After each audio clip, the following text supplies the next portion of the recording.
Olá, meu nome é Denise Stephanie, acadêmica de Medicina Veterinária da Faculdade Anhanguera, da região de Anápolis.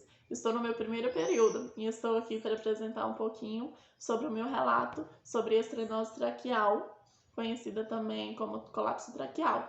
O título do meu trabalho é Estrenose traqueal, tosse com som de ganso em cão. Por que tosse com som de ganso? Essa doença é uma afecção causada pela diminuição do diâmetro da traqueia. Aconteceu aqui em Silvânia.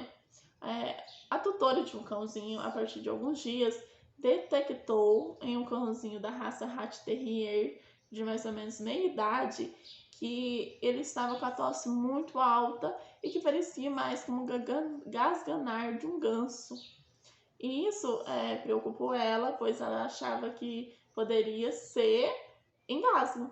Ao chegar na clínica veterinária, foi feita a anamnese e alguns exames radiográficos.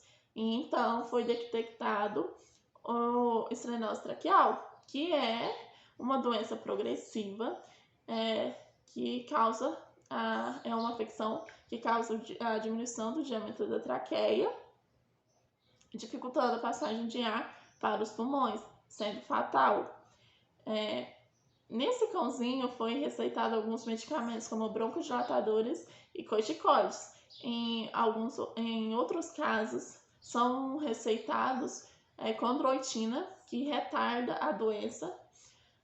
Em outros casos mais avançados é indicado o caso cirúrgico, que é uma cirurgia que tem a finalidade de diminuir o diâmetro luminal da traqueia.